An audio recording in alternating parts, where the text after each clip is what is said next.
So yesterday what we did, we basically kind of looked at deep and shallow embedding for embedded domain specific languages, and how you can use generalized algebraic data types to maintain the type, kind of track more type information and make it more safe for basically the user, like reduce the number of errors a user can make, but also for the compiler writer to let the type checker basically prove some partial kind of correctness properties.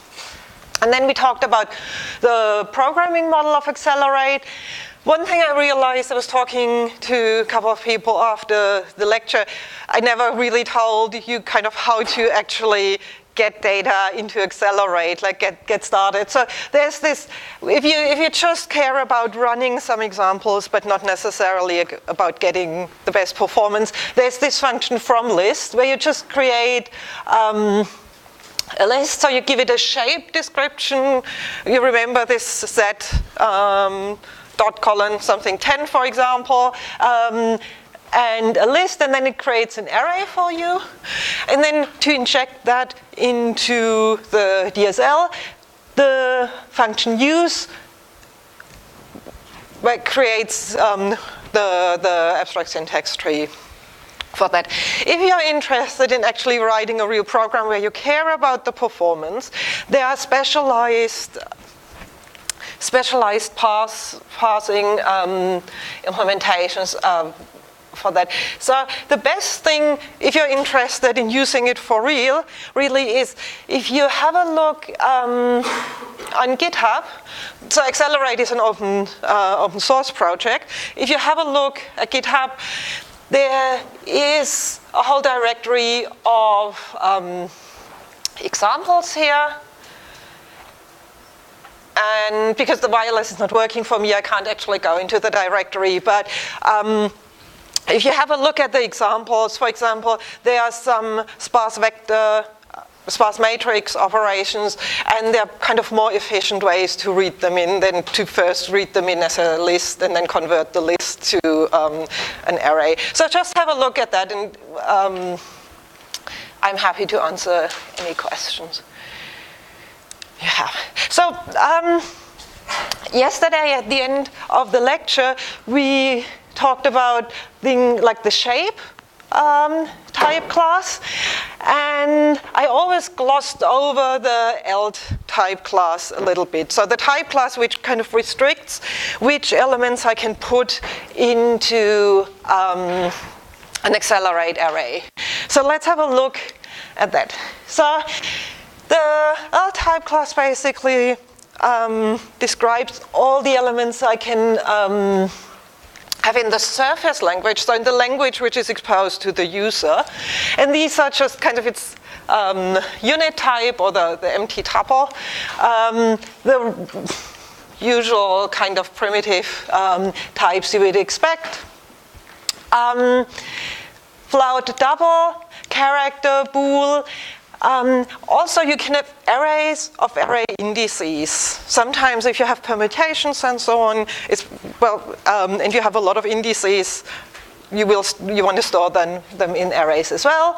And then all kind of tuple combinations of that.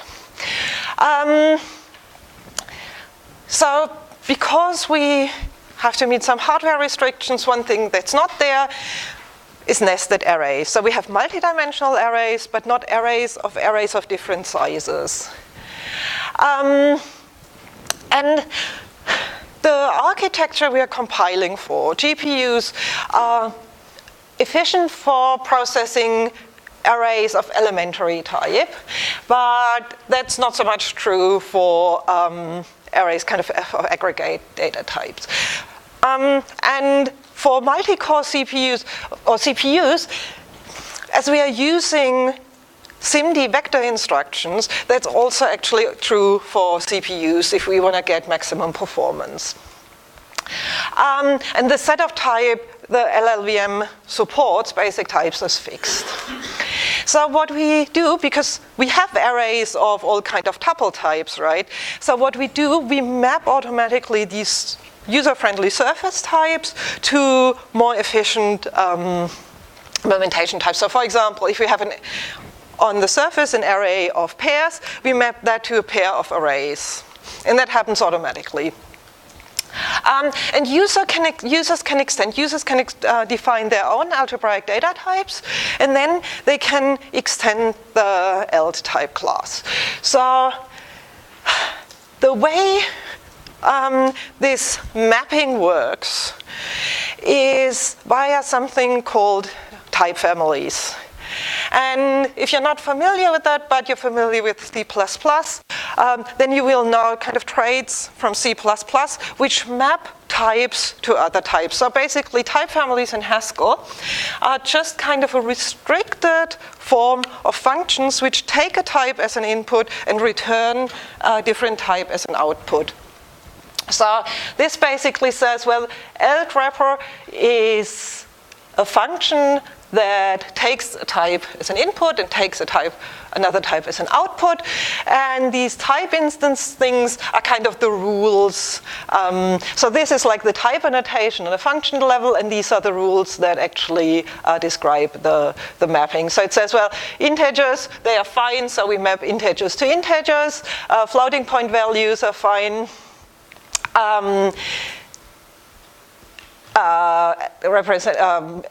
Pairs get passed to another function called prod wrapper, which kind of normalizes also, no matter how nested the tuples are, they will always be kind of represented as these SNOC lists of values. And now, if you want to define your new instance of elementary L types, you have to basically define two functions. One that takes your surface type and converts it into a representation type, a low-level type, and a function, the inverse of that. And then you can use your, so it's, you can extend it for that and basically follow this thread in Accelerate that we try and present a nice user-friendly view on the surface and then automatically map that to a more efficient representation in the low level. So the next thing, I already mentioned that a little bit, like how we can construct values of X type, how we can construct these ASTs for X. One was that all the operators like addition, multiplication are overloaded, so we can just add to expressions and then we get a new expression value. But that only works for basically data types which are already overloaded. And unfortunately for others, for example, Boolean values, they're not overloaded. True, it's kind of has one clear type, Boolean. We have to explicitly lift them into the language. And we can lift a value into the expression language as long as it has this L type. And some of them we can unlift, we can pull out of the expression type. So for example, here we say what true expression is lift of true, and then it has type expression bool. For true, the unlift doesn't work, because if I have an expression tree and I know that this represents a value of type bool, I don't really know, like without evaluating it, I don't know whether it's true or false. So I can't in general unlift it. So this doesn't work. But what works, for example, is, and that's where lift and unlift is used a lot. If here the swap function gets an expression of pairs of integers, And now I want to swap the integers. And I want to swap them using pattern matching. The Haskell, so I have a accelerate level expression which will result in a pair. And I would like to use the Haskell level pattern matching to disassemble the pair. And here it works, so I can unlift the pair expression, and then the result is a pair of expressions. And this works because, well, there's just, if I know that the type is a pair, then there's one single constructor for the pair type, namely like the pair constructor. So it can basically infer that automatically from the type. And then I match into x and y, and then create the tuple y and x, and then I have to push it back into the language. And the problem is really, so it can't, if I usually, again, type annotations in Haskell, if I write vanilla Haskell, it's almost always optional. But here it's not, because it can't figure out automatically how deep I want to do the unlifting. So this only works if I provide the type annotation and tell it exactly how deep I want to basically unlift it. And this whole lift-unlift story is, I think, really the major pain point of the language. It's not very pretty. It's, for most people, if you start writing accelerate, because you have to actually guide the type checker and provide this extra information, it's pretty annoying and confusing. So I would love to kind of find a better solution for that. It's just kind of, that's the best solution we have at the moment. But it's not very nice. And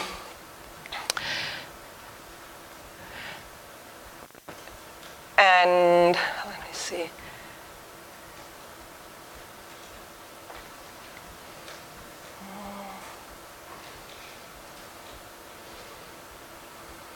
The other thing is, for example, now if I remove the type annotation here, I get an error message, and that is another thing which is generally a problem with most of embedded domain-specific languages. It's all nice and good as long as the program is correct. But the error messages in most embedded domain-specific languages are pretty, because the compiler of the host language has no knowledge about the domain-specific things. So you kind of get here, so it says something illegal equational constraint, plain T1 and int, use GF. So, you know, what does it mean? Like, we didn't even know about plain. So that's generally a problem in domain-specific languages, good error messages. It's in particular a problem in domain-specific languages since we use all this type magic where if things go wrong, it's exposed. So we added back again. And another kind of example too.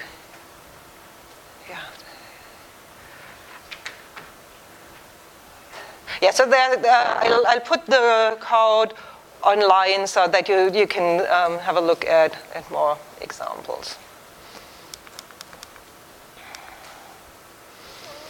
So what is this strange plain type, and what is the type of lift? So again, we have to look at type classes here. So there is this class lift, and in contrast to the type classes we looked at so far, it actually has two type parameters. And something else is a bit different. So it says lift of C and E, and if we look at how C is used, we can see C is actually not a regular type of kind star. It's a type constructor.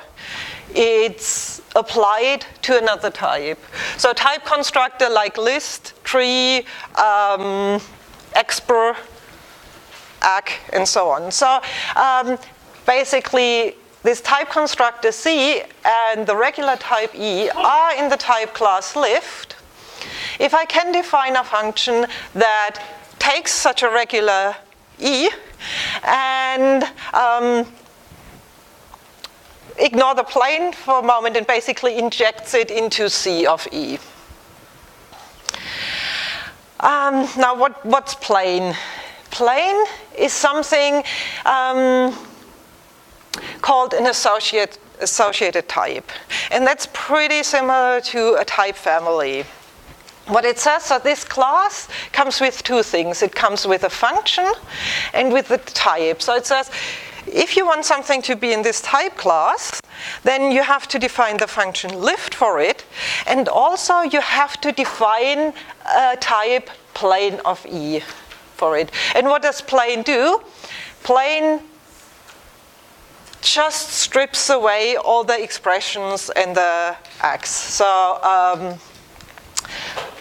if you look at this here, so here is an instance, for example, expressions of ints can be lifted. So ints can be lifted into expressions. And that is just by first applying the const constructor, which is hidden. It's not exposed to the user, but it's exactly the const constructor we had in our arithmetic expression language.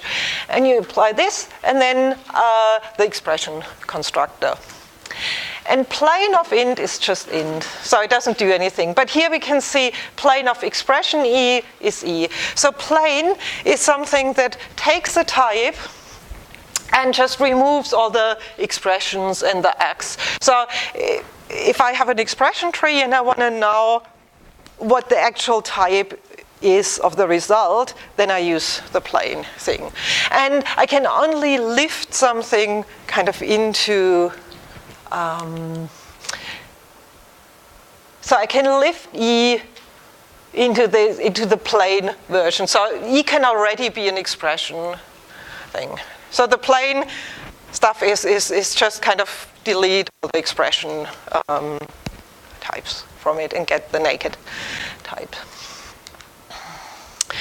And the class unlift, so this says unlift can only be defined, for unlift to be, for some C constructor C and a type E to be in the class unlift, it has to be in the class lift.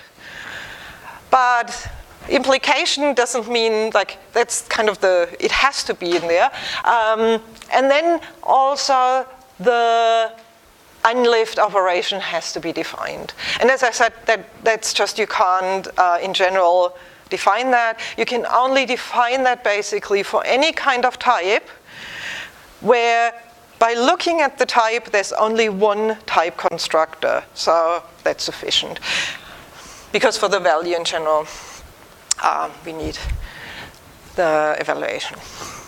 So back to the implementations. So in the beginning I said, like, if you run, or talked a bit about the execution of an accelerate program. So if you run a general kind of normal Haskell program, you have your Haskell program, you call GHC or another Haskell compiler, and then you get an executable. And if you run your executable, stuff happens at runtime.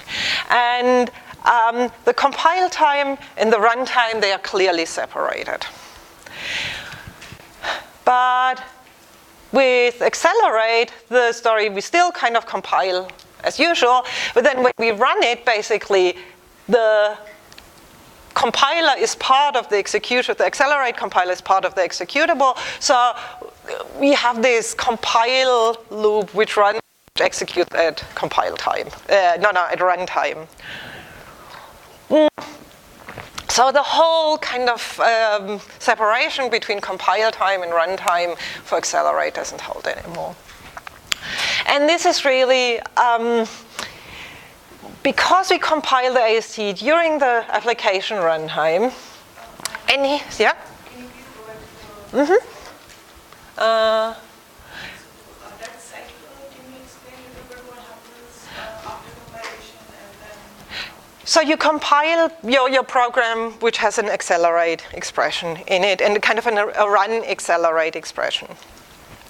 And then you execute this, and the execution will hit this run accelerate AST. So part of your compiled and linked program is that this AST will be, you generate code. We generate code, LLVM code for this AST, and send that to the device. Just like and then get the value back, and then maybe a different program is compiled and executed. No, that's the binary. The exec is really, the exec is the executable GHC compile. So I have my Haskell program. I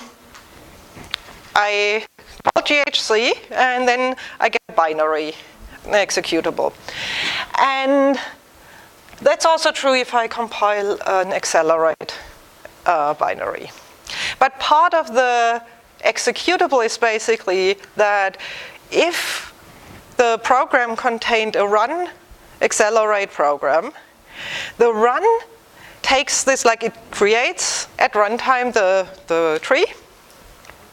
It does all the things we talked about and optimizations we will talk about later. Does the analysis and then generates LLVM code, and then executes the LLVM code as a kind of a bit like a foreign function or something. So, and the code sends back, like it gets the reply, it gets the answer back, feeds it back to the Haskell program, to the executable generated by the GHC, and then it might do something else, and then it might generate a new program. Or if it executes the same program again, then this program will be cached. So we don't have to generate the same executable again and again. That was the thing I talked about yesterday, where you have to really look at whether you call the same program with different input values, then you use this run one thing, or if you kind of really call one big accelerate program once, where you want to have a full specialization. But that's not the general case. So does that make sense? Okay, so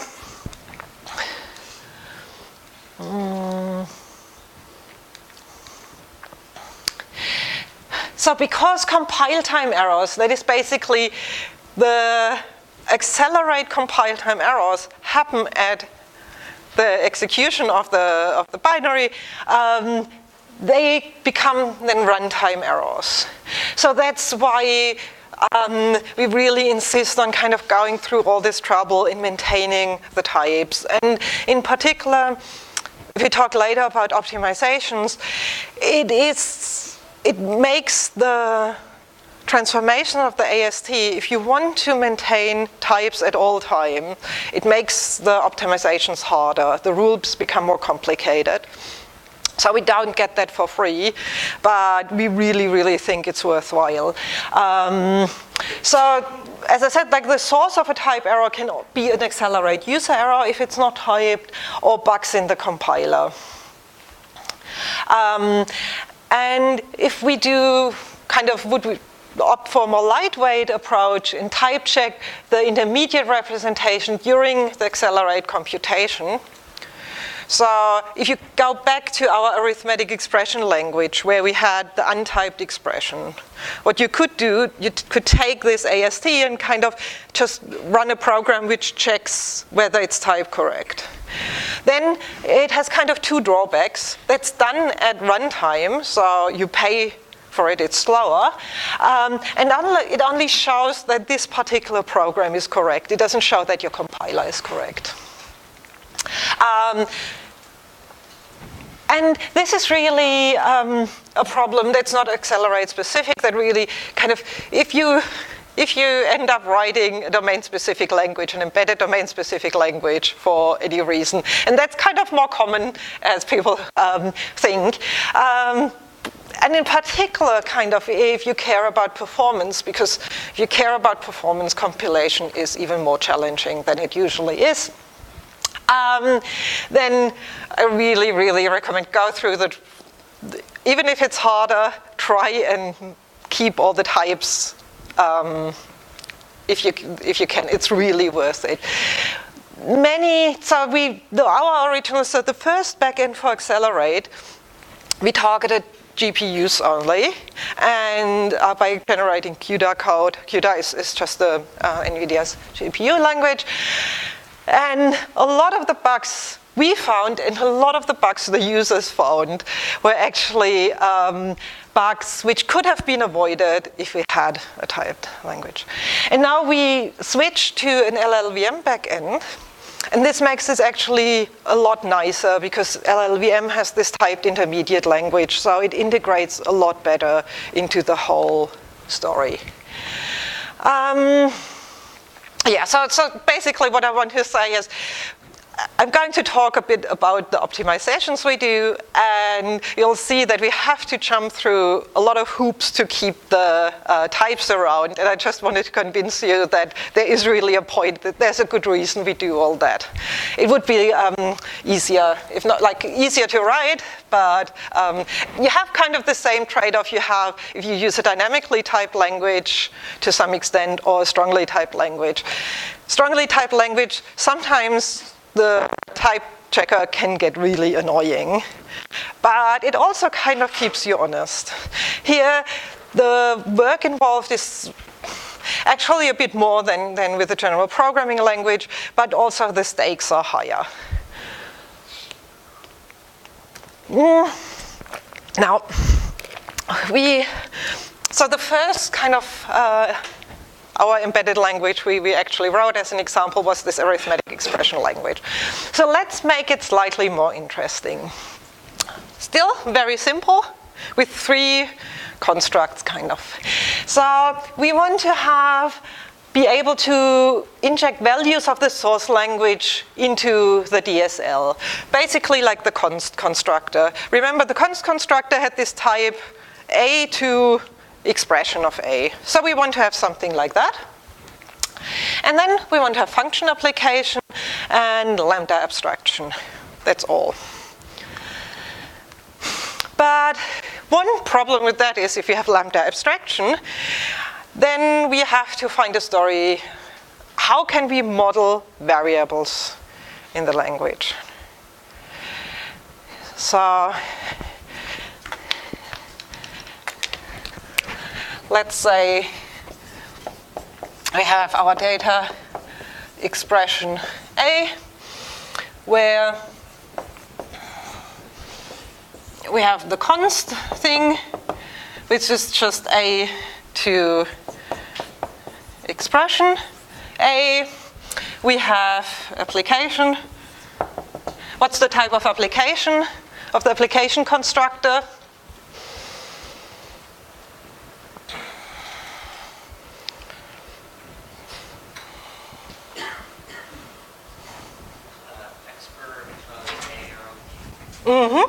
So it takes an expression which represents basically, which will evaluate to a function, and an expression A and returns an expression B. And then we want to have a lambda. Now, if we have lambda, we kind of need variables, right? How can we do that? Sorry? Context. So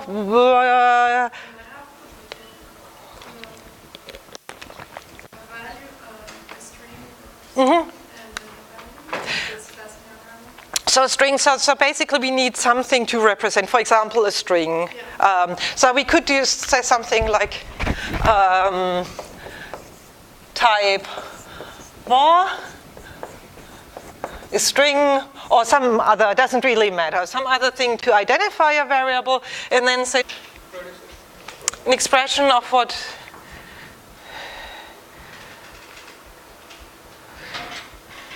it gets an expression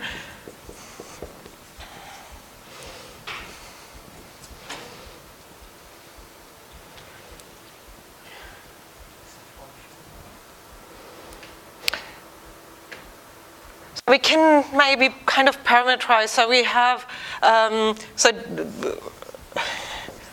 should kind of return an expression A, B. And have an expression B where some variable kind of occurs freely in it, right? That's one way to do it. Another way to do it, anyone has an idea about another way to do it? Mm-hmm. Can piggyback on the binding of the language? Mm-hmm. So we have like data x for A, and then const stay the same, application is the same. So what is lambda? What is the type of lambda? What would that be, the type? Takes a function, takes a expression B and uses an expression of some argument type, uses. So it takes an expression. So the argument type here was B, right? Yeah, so here, yeah, it was the result type is B and the argument type. So expression A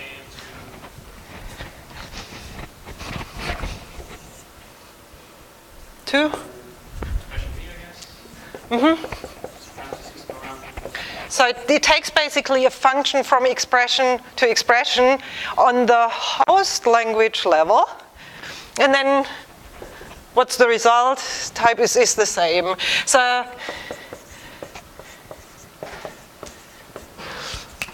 it kind of lifts it into that.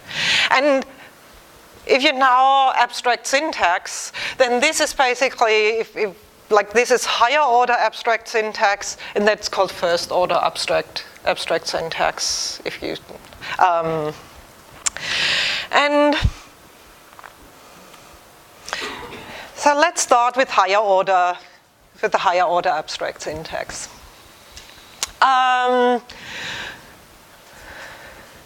The evaluator, what does the evaluator look like for the higher order? So if we want to have something from eval expression A to A, the constant thing stays the same as it was before. So if we have eval const x is x, application is also, because we have basically host level functions, we can just use the host level application. So it's an eval of app of the function expression, and the argument expression is just eval the function expression applied to eval of the argument expression. And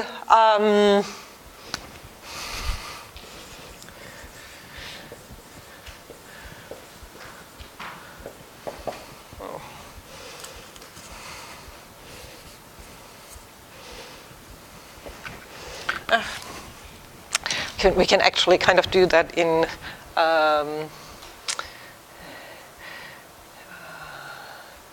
higher order syntax here somewhere.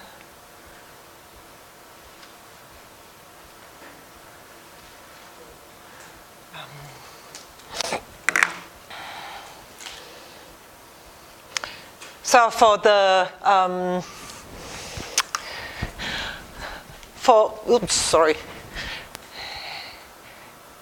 type. So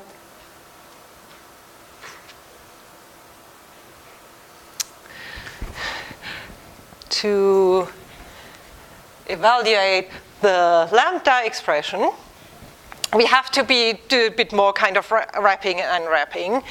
So the function f we have stored in there is from expression to expression, right? So, and the type tells us that we have to return a function from a to b. So we say, well, then lambda a 2.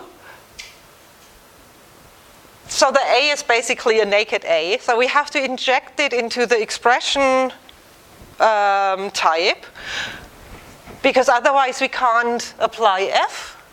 And then we apply f, and we get another expression back. And then we have to evaluate that expression, and then it all works. So it's fairly straightforward, and works quite well. And it's relatively easy. So to define expressions in that language, if I would have a bit more syntactic sugar, so if I would wrap that in smart constructor and have maybe an infix operator for app and a nicer thing for const. Oftentimes the problem with these higher order syntaxes is you can have all kinds of, basically you're using the function state Haskell, so you can have all kinds of expressions in there that are not really reflecting. Yeah. The problem with the application. So we can kind of restrict it a lot with the types and the type classes, but you're very close to the problem. We have our abstract syntax tree, right?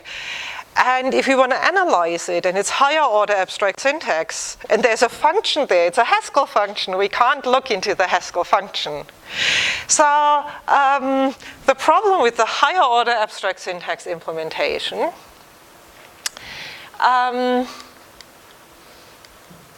is really, it's kind of convenient to write and to evaluate.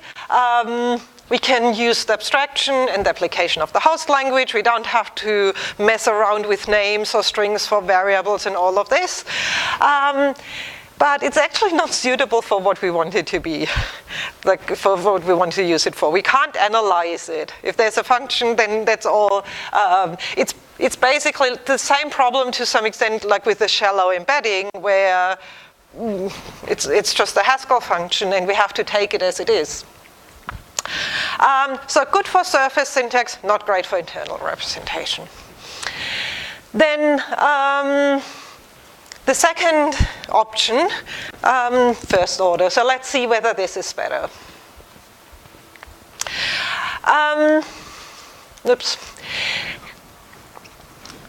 So for first order syntax, where's the YP thing?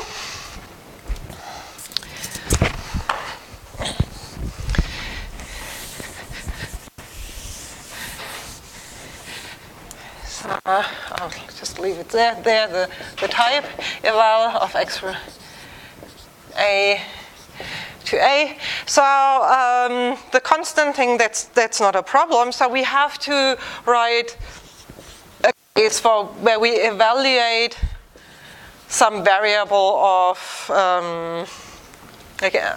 some variable identifier. Now you already kind of hinted to, if we just have the variable, how can we evaluate it, right? So what do we need to evaluate a variable?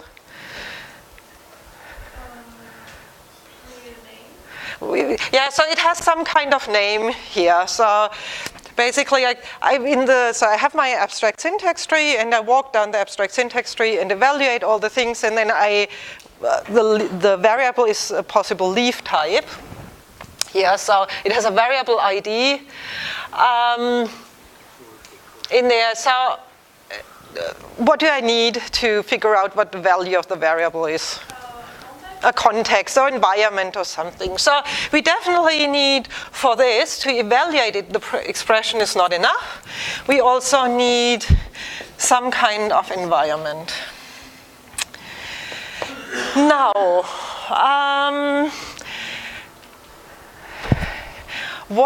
like, if I just have an environment that doesn't have a special type, and I would say, then I have a lookup, so some kind of lookup function, look up the variable ID in the environment. And let's just pretend it was a total function. So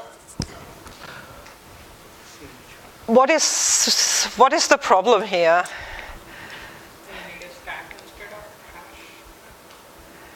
A stack for what? Basically, if you have the same variable bound at multiple places.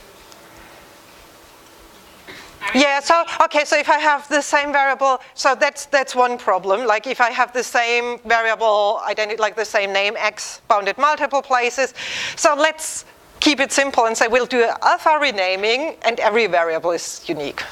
So let's but it's a good point, I've completely forgot. So compiler writers, or everyone who formalizes it, usually cheat and just assume, basically right at the beginning and said, let's alpha rename so that everything is unique. But actually, now you're still right, because it could be a recursive function, and then you have the same, even if you start with it. So yeah, you have to have an ordered kind of a stack thing. That's right. So this has to be kind of a stack lookup, so you get the first match. But what's worse, what is the type? Like, let's say the lookup is, as you say, like it makes sure that it returns the first match. That is the last one you put in the environment. Let's say, if I just return this lookup value, so I get a value back. For example, my variable happens to represent an integer value. I get the integer value back, and I return that here. The problem is I tell the type checker here that, no, I don't, but I will. I tell it that it's an expression A, and I get an A back. And let's say it was a variable of type integer, and I give an integer back because it happens to come out of the environment. But the type checker wants to be able to prove that, right? So first of all, I have to have an environment that can store any kind of value, right? Because it's polymorphic. That's a problem. Secondly, I have to be able, if I get something out of the environment, it has to have a type which I can convince the type checker of that it has the type, right? Otherwise it'll, so with this implementation I kind of lose type safety. Mm-hmm. Are you referring to the problem that because you're interpreting and evaluating in a polymorphic environment, and you statically type, but then you have the static type, what you can guarantee from static analysis, and the runtime, the actual type, the runtime.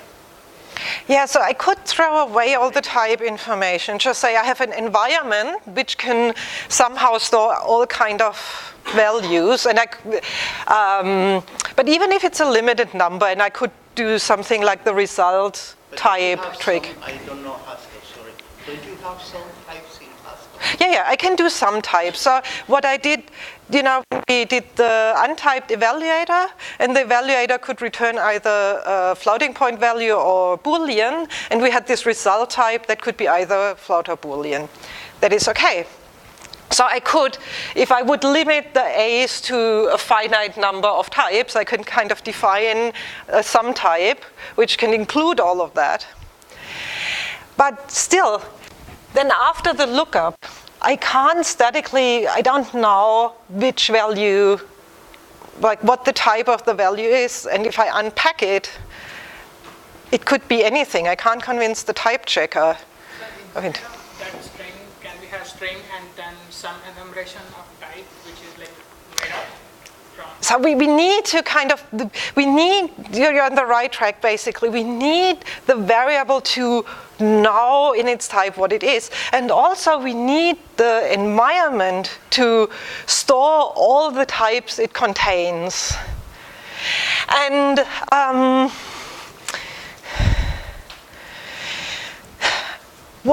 one useful, like a nice representation to do that is kind of an alternative representation to the regular lambda calculus. Now, do you know the De Bruijn calculus?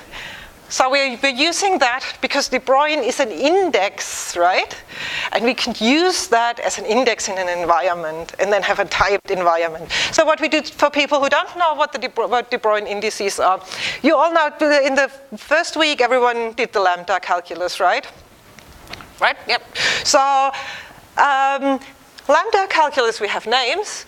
With De Bruijn, names are replaced by numbers, by indices, which basically tell me how deep the nesting depth of the binder. So here, in this x is basically bound at 1 out, like nesting depth 1. So here, the x here becomes index 1, and y was bound in the closest, like in the nesting depth 0, so it's I0. So, and the strange thing is that with De Bruijn indices, if you go deeper in the nesting, then the same variable can have different names, because if you nest it, if it occurs in a deeper nesting level, then the index is increased. So for example here, in this expression, the x here is at nesting depth 0. So here, x is represented by I0. But then I have another binding and x occurs again. So here, the same x is represented by the index 1. Right? Because here, to kind of get to the binding, I have to jump over 2 over 1 lambda, and here I don't have to jump over 1. So De Bruijn is kind of nice for internal representation because it doesn't mess with names, it's kind of clean numbers, but it's pretty horrible to read. It's not a user-friendly representation. So the idea now is that an environment, we can now see as an environment as basically a nested tuple of values. And then we know, like a tuple knows kind of the type of each of its elements, right?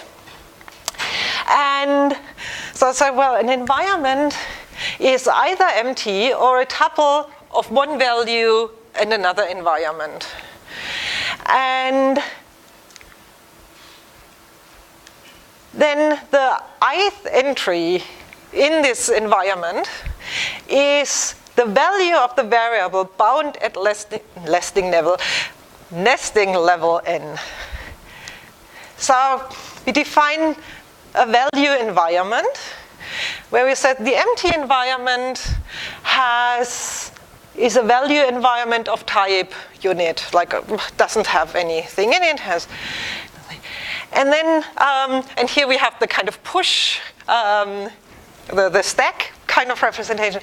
So if I have an environment with type n, and I push a value in that environment, then I get a value environment of type tuple n or nt. So, for example, like empty has type val of unit.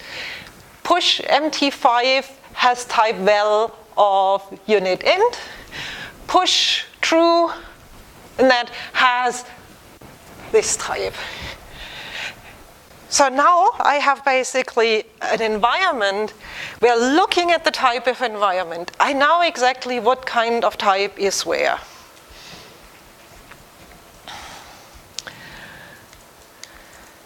And then, so well, like if you have a De Bruijn representation, then our variable is just a typed index, and the type of the index encodes the type of the environment it needs to be a value, valid value, and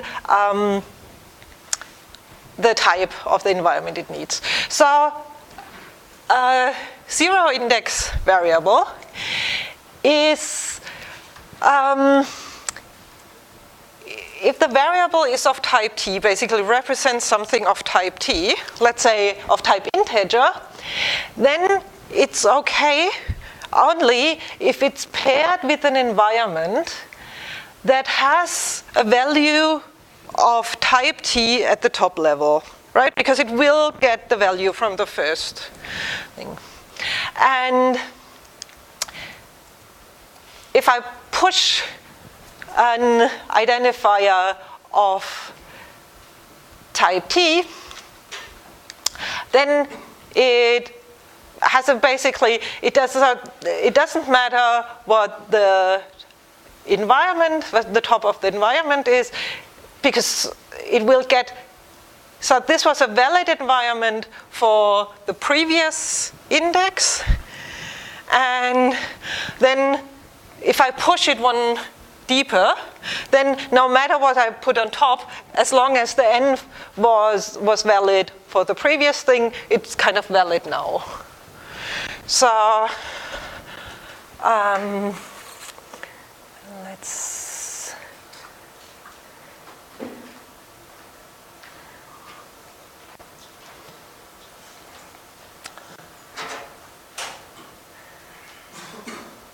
see this. So for example, I have kind of defined this environment E here, and if I look at the type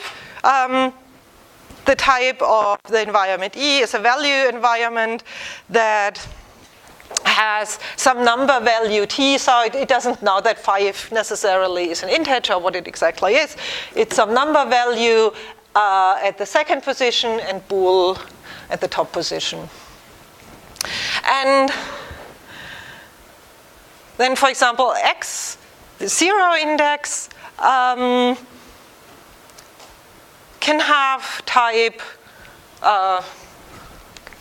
that the environment is basically an environment which just contains an integer value, but it could also be an environment that contains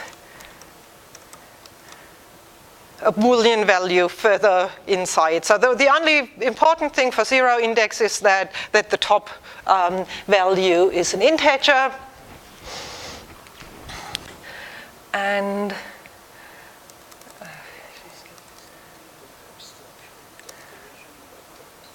here, the y is basically an index 1, and a possible valid environment is an environment that has the type integer at the second position. And if I change anything here, then, so if I would say, well, let's just give this an empty environment here, then it complains basically. So I can't kind of construct a variable that doesn't know what its environment is. Otherwise, the type checker will already complain.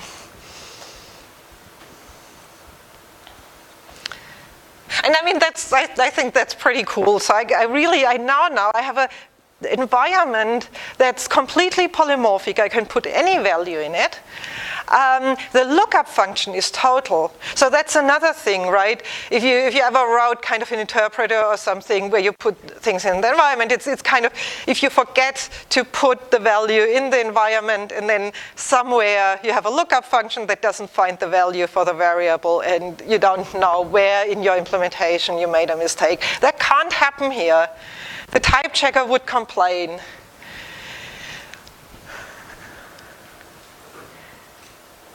Okay.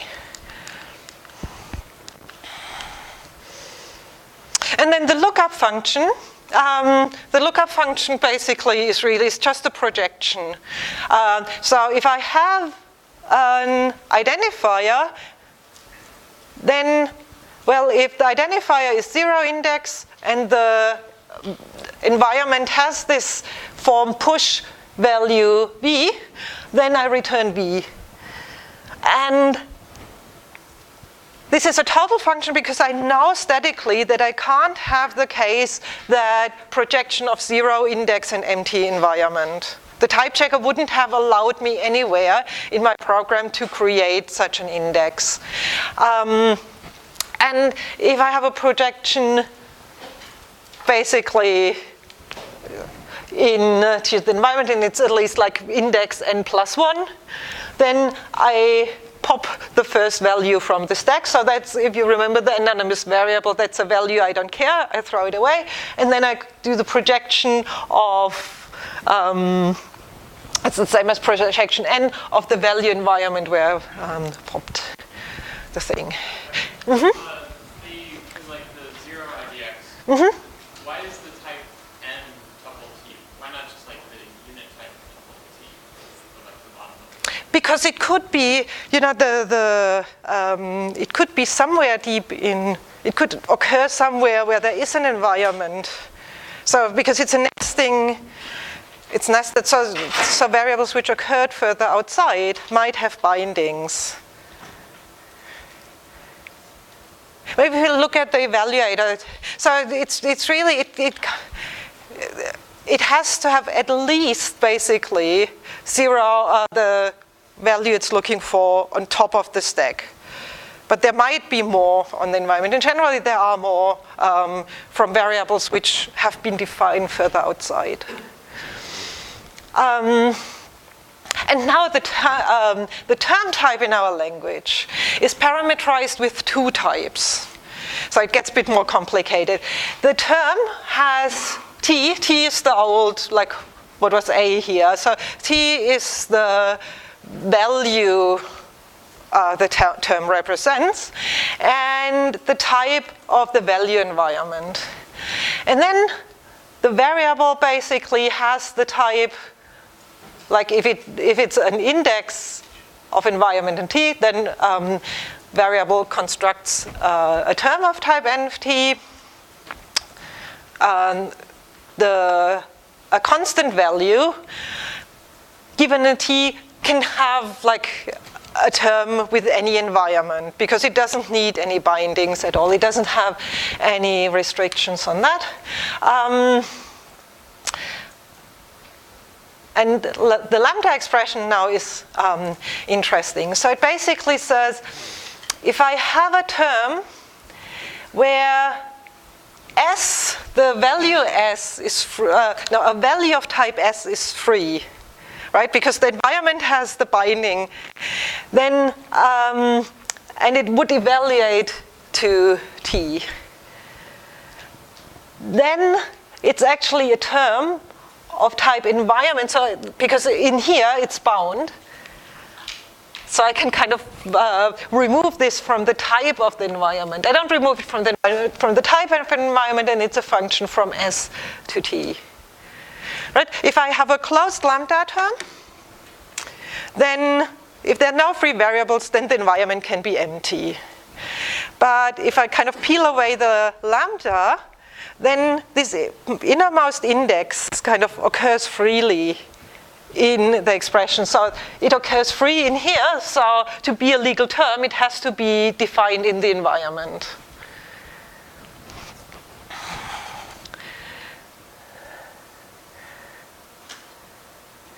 So,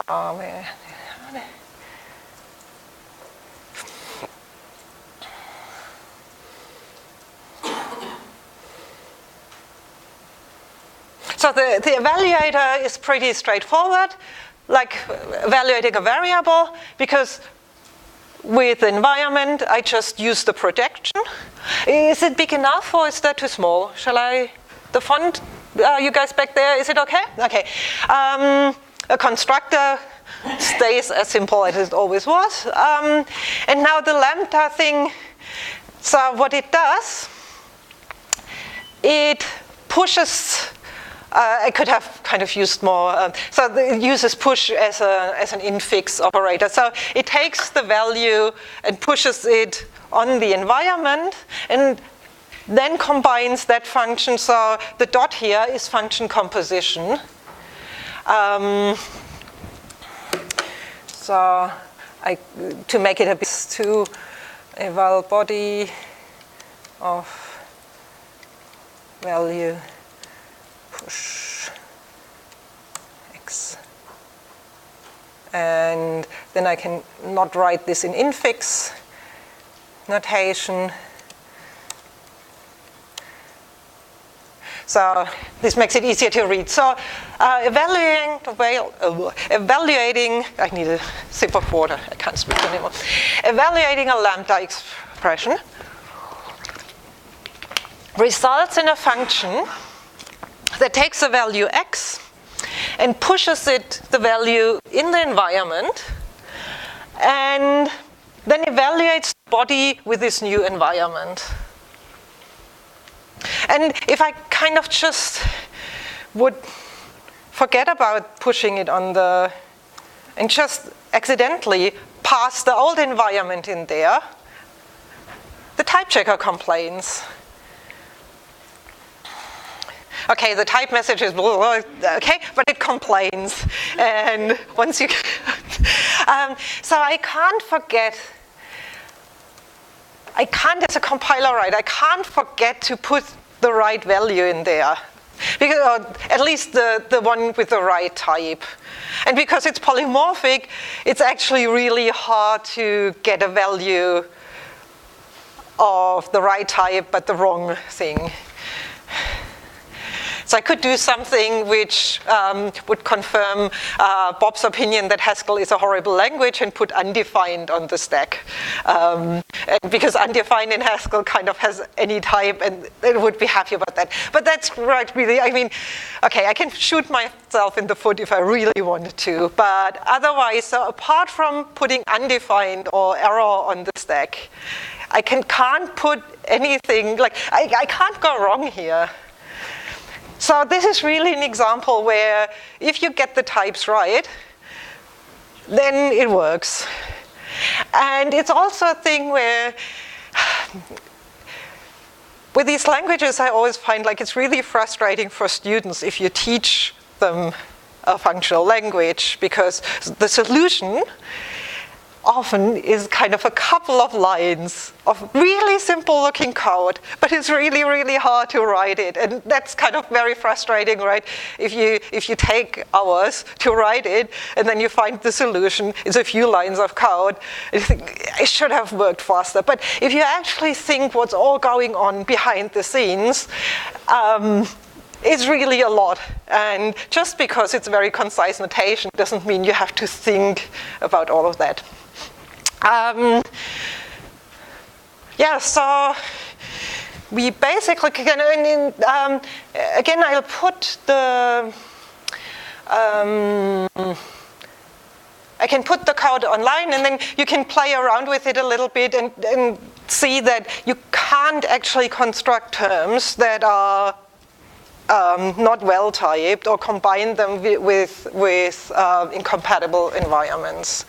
So, and actually one exercise, I didn't put up exercises because I wasn't sure if one exercise you can do is try, and that's again something really tricky, try and convert a first order syntax term, the higher order syntax term into De Bruijn notation, in the De Bruijn representation. Mm-hmm.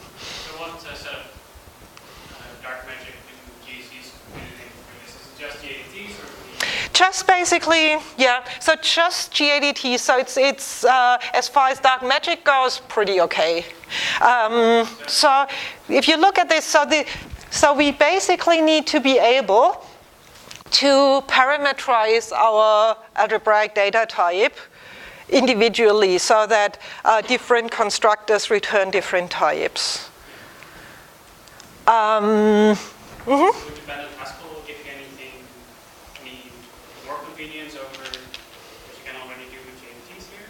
What Haskell? Dependent Haskell?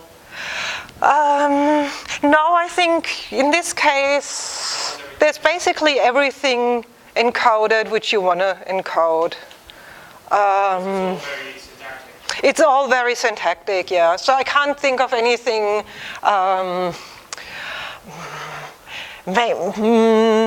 Maybe with dependent types, if you had like arrays and you wanted to store the length of the array or something like that, and maybe that's. But with this, actually, I think we are completely covered. Like it's really impossible to write a term that can't be evaluated.